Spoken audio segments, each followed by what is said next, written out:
For your mama chain and mamo aqua babia wo bia where a no panunsia cassia yakeka ediesiene or Sompa 93.1 FM Sompa 98.9 FM Sunyai Sompa 90.7 FM one Kransa and a Sompa television so and somebody a day banado sopa na poso any mampeni na nadu dankwa kufaro chrese se breaks ikoni nya hodia ebeboa emebi brim so etumpon eye also for a fisem bamba onsensem so e dey atudwa said ye koso o Ghana ne Burkina Faso ya hyese no omo e dey aposifo eko omo the immigration officers eko no omo akwakwa yire bambo mu honum e na sraje penimpa dey atudwa se mampeni na nadu dankwa kufaro kwambi so no ne ho e ya ye ne nwanwa sabra swejafo akwakwa jemra tumu na besine bosumi achi mampeni emfa ne nsa enhye sa emra na se abzafo wei ani afoforo pinua ani akekese ne ne se kase bia wo bia no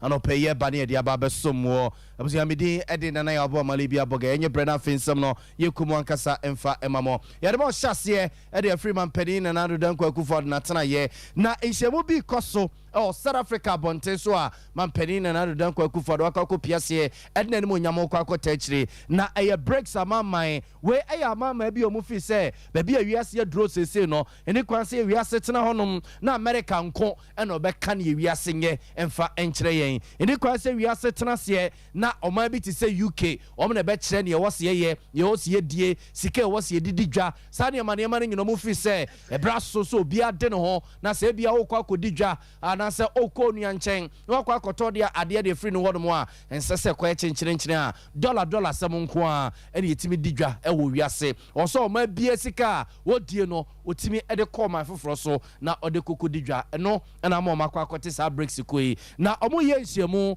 South Africa bonten so a ama my foforo mo peso omo do omo be don sa ko no omo ekwa akọju omo tum honum ena mampedi akufo do akwa akopiase e de atudwa se breaks ko no e jane na so na ye adwuma ya ebeboa ma bibrem afana ntuma papa efra etumpone ye pa to multilateralism. If we do not renew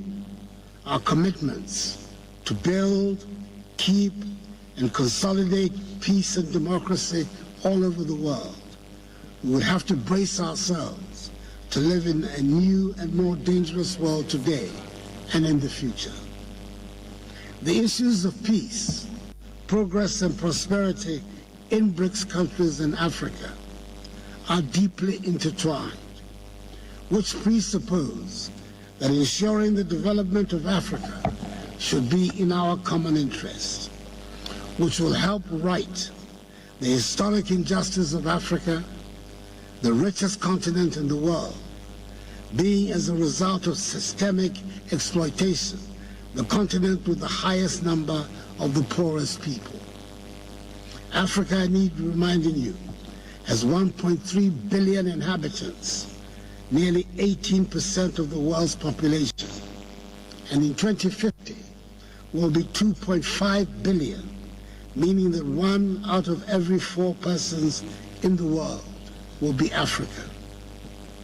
Now more than ever, strong partnership between the BRICS nations and Africa, reinforced political dialogue, and expanded cooperation in the fields of economic growth and international security are required. We have to work together to achieve our goals, including a fair, equitable process of energy transition. For way a Ghana Mampeni, His Excellency Nanado Danko Kufuado Nietin and Canway, a South Africa Bonten, so Brexit no Asia El Honomoa, a mamma for Frobinomoa, or more Pesomudo, more Coco Don Sakuino, or more Ejo Matum, or might be at say Arabia, Saudi Arabia for or more Ejo Matum, Iran for so more Jo Matum, Argentina so more Jo Matum, Egypt or more Jo Matum, Ethiopia so no or more Ejo Matum, and a United Arab Emirates for so no one more edge woman ede atumu ni enim se Brazil, Russia, India, China, South Africa nom and a woman edon sa kuwi ntiti akra kire se Nigeria man so akire se ekuo no womo epeso omokọ no mo ekokọ dwon bia ne nyina sa nhia mu we ya ekoso South Africa bonten so no ekwawie ya edi ebehu sisi amama dodo pa womo edo mo ho akwakwahye sa kuo num ye de echede befra to bia ne yemfa nkame mo ye to aso ne de makọ Ghana ye ne Burkina Faso ye ahye ne so ye de tumonim se Ghana adwadifo binomo ekọ eye Niger womo mokofa jene womo mokofa ntosi womo mokọ akofa ataya nom edi abreye no yeso omo nam kwa mu a wono mo ba no ena nipa bonfo bi abone ye omo desi atadwe a omo keke omo tirimu kotali tum eto hye omo so kwa mu ene ye head ye hemre omo bubo bi tuo prepre binom ema omo cast articulate eni ade etwitwe atu binom ni ade nyina na eno na osofo a abedi ekira won na hwe Ghana ye fi sembambo ho nsensem so ede atudwase wono mo eye ntutuye na Ghana posifo and immigration officers no womo de bia kwa kugina Ghana ye ne Burkina Faso fo no ya hye ne so na kobasa adwadifo no wono mo kwa womo akwa kugjo mo kwan odonfo ya adom na okro mo okode ataban so edo mo beduru hye ne so a womo asa so agi wonum adwo mo tata kakra edo wono mo aba beduru fie ma me na ehia kwansa wono ene yeso afa be di ekira Ghana ye fi sembambo ho nsensem ohweso eno de sansem ye tujwa. The graduates demonstrated commitment and encouraged throughout their training as they were tasked daily with demanding physical and mental exercise which aim at preparing them to endure various forms of pressure in the execution of their duties. Ladies and gentlemen, the ECOWAS sub-region is still troubled by acts of terrorism and political instability, driven largely by attacks. The efforts of these unfortunate occurrences are felt by all nations in the sub-region. In the response of this, the Ghana Immigration Service continues to strengthen operational protocols, especially along the borders, to ensure security of the nation's border.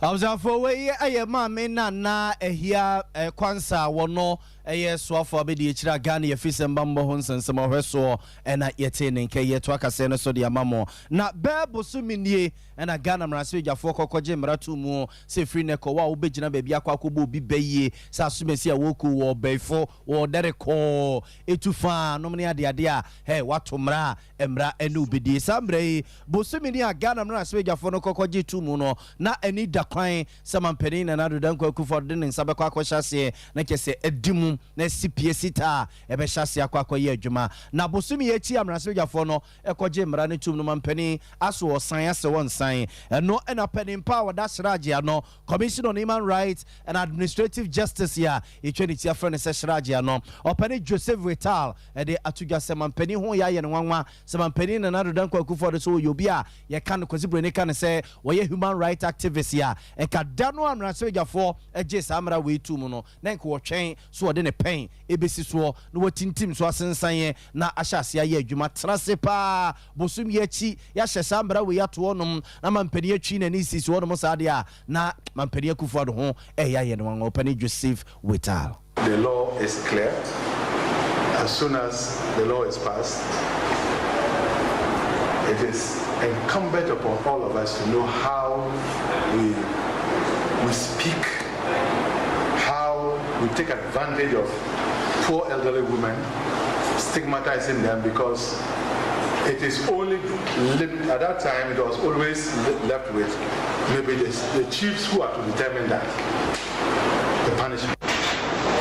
Now the state has taken control, and so even the chiefs themselves will have a problem if they do or they continue with any practice. For me, if the president, who is a human rights, delays more than 1 month in signing this bill, which has already delayed so long in passing,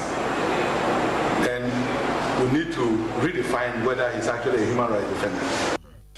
Observer Penny Joseph Wetalia Penny Kwanchefa Wada Commission on Human Rights and Administrative Justice here. Each tia friend is Shraji no and Ochreseman Penny and Adu Danko Kufado. No ya no pa. We were sent Kwasin Sanye and then in Sasha see crowded dada. Emra we asha see ye Jomonitia. Union Muslim ya near Bo Bay up a web brimwokum as you are born nominee dia dia. And until the mamra so ya for cotton say Eco share Samra we ne ye papa no masofu binu asumesi ebefo asumesi wo dere wo na ye wo ebewi ase nipa na nya abotra no otwe aba atwe sekan e de akọ ya so akwa akosi bam no akwa akosi na bo no na mamra se gyafo ahye samra we ya bisi na bosumi achi mampani mfa ne nsa enhye samra no ase no ye to aso de ma komra se bedwani a owo mra se begefie ma de hye wo atiwa west abaton pesua so Rose Minister Yera Kwasi Amoakwata na tena ye na busua ekeka ko be afimu ani afini echire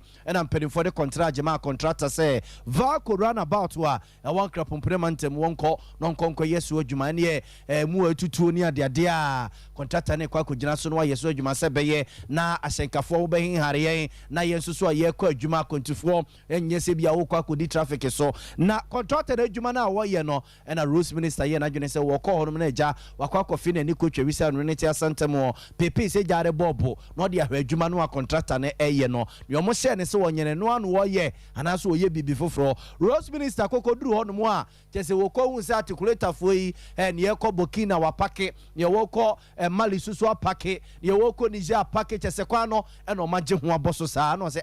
ehene ne ha kasi esisi wo susu ne ma wo ma so agum no enye ne ma wa yesu Ghana so yesi wo yi axle hwan we lodo se de ende wo kwamti kai duru hono mo a wo mususu niema no e no magya mo asasasa niema bebrebe agum no a e bekwa ko wiase na e kwa ko se Ghana ya kwan ene ko Italia na e no se ene emrante ne maba wa na egu ne ministry odom no won keka bi nkyiro mo anade wo se ne ministry akromfo nko a na krachefo ne nyina akromfo na oyi wo ma dia kofa foforo ba ya wo mo beba no krache wo mo a no mo ho no ne ade a e ha ne sese kenye sa ade a ka bana sese we wa fa niema kai memwa na mem nanso ye man kwa ma de afagana kwa so o koduru Ghana ne Burkina hye no so a ne wagina ne wayi niema ne bi egu ho no mo esanse ho no makrachefo no ho no enya akrofo nti na wayi onim se Ghana fo boys ya akrofo nti no wayi simpoteku a ye be man kwa ma de ka no akọ Rose Minister bufuo ene se ni usi cheche ne nsemu kakra eni. There are a lot of corrupt people, there are a lot of thieves in my own ministry. You sack them, you employ new ones, and when they come, the new ones are even worse than those that you sack. Members of the press, you see the harm we are doing to our country. All of us and our government is spending millions and billions of money to fix our roads. You know, we get transporters from other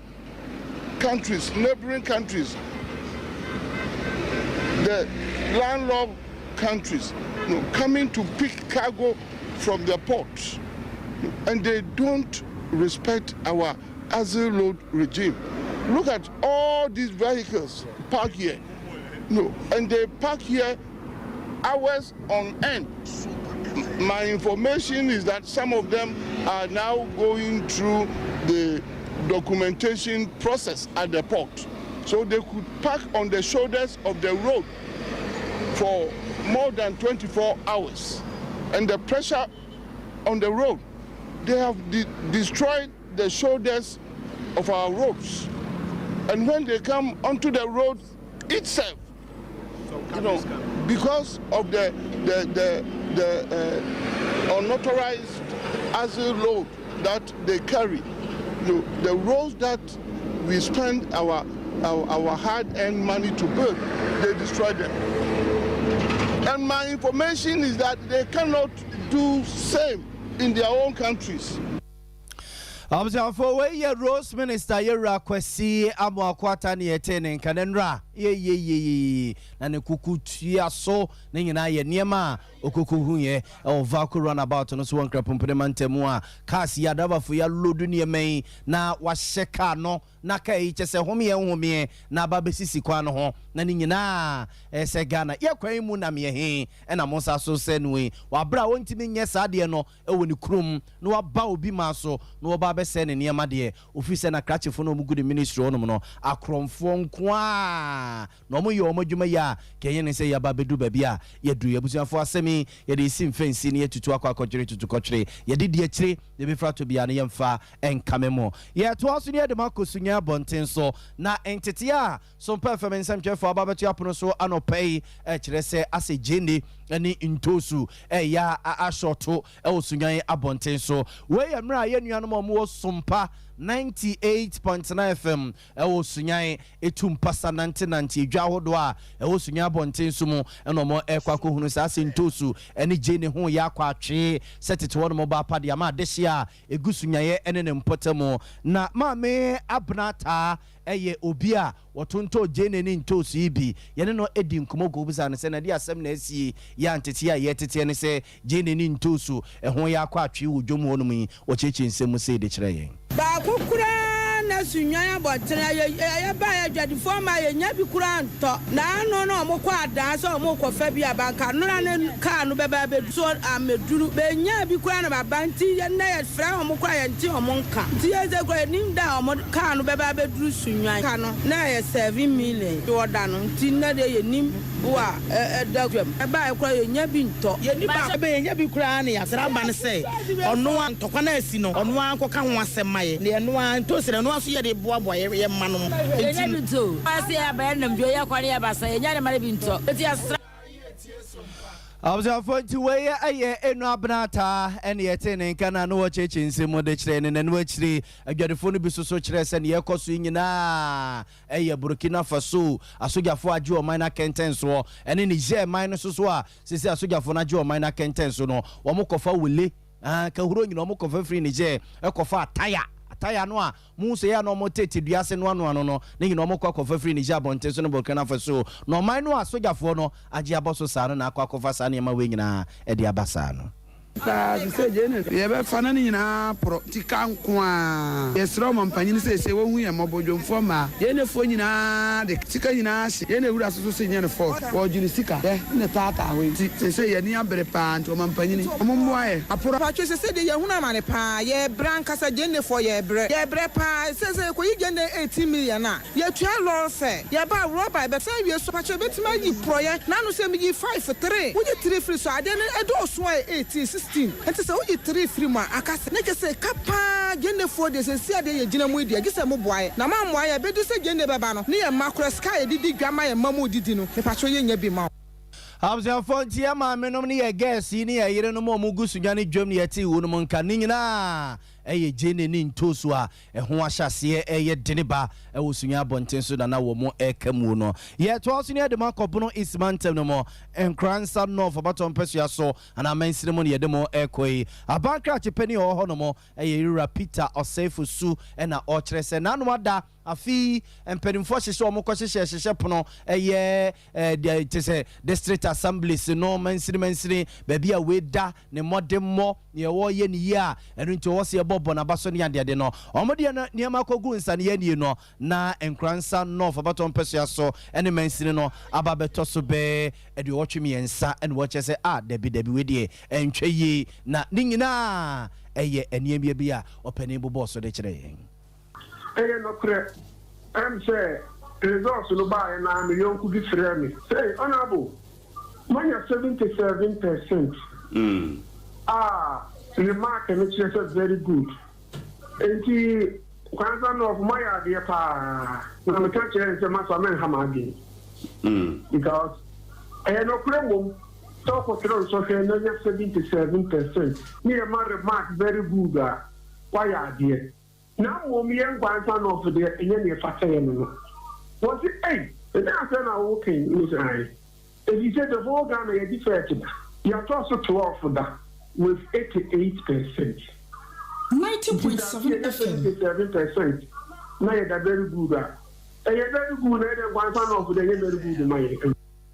Observe for way a bankrupt penny or war and grandson of about Tom Persias one answer mentioning more Bono Ismantem no more. Yera Peter or say Fusu and yet in Castle Church in Simusai, mentioning why Yaka one seminal or more abo manimu pa a chain say pain and to win one who yenas or Baba Boma Baswa, Omdo Mufi say Yenim Guasema Wunuma, also Moke Como na or more Eco Cojo Mudibra and maybe a chemu or more Equite Mumrebino. I was here twice near the Malcolm 50 Mantemo. Chifu praso ya wo chifo etimo kwa emensire mu 50 mantem ne yedemo koi na rabia wadi mfie ba aduasanum 35 years ya ye friend gifty cancer ena ntete abato so perfect nsentwefa pronso chese wo yes wo kwa akose ne ho akomfo akwa akogene nkwade ye friend nsamada ya yes wo akwa wo akoda bia sebi mpreduasa akwada no edidem na akwada ne dem a wadie no asa manfo de twetwe no asa manfo de huru no na ehuro any atweche no a wontimi bio no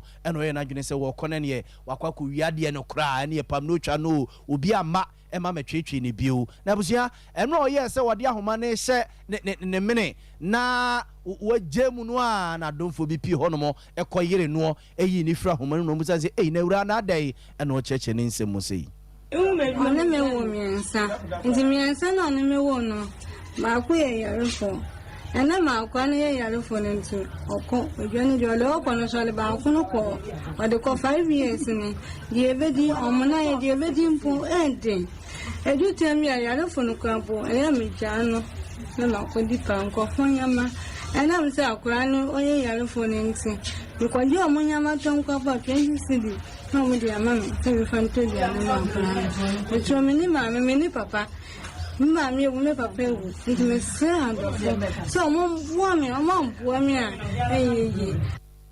Azafont we ayera gifty kwansa watchful praso na ocheche ni nsem se bema wode ne wo miensa no akoda ba ko no na ote akonya nem no a wodi dem ne ntino bema na sesa ne ne makona wafa akoda no so ba ko ne toda na setire mu odene de ma no eno na ma oye na dwene se wo ko no akose ne ho akomfo no abusafo ye gina we so na semi ye de esi hase ye nua Erica nana oto ye credit free mfimfi mantem abusafo na ni edi asem ye chi na ni befa to bia ne yemfa enkame mo ewo ho ye de kase ni sia na ya sorry ama eyade ache bia dwumadi ababeto aso akoso aso mu na chinchin fidie no de emma me anopei systematic ne Calvin and de eco television no so na yesem for penny ene asante ya boa Benedict midin de nana ya boa malibia bogabsia for anopei ya mamache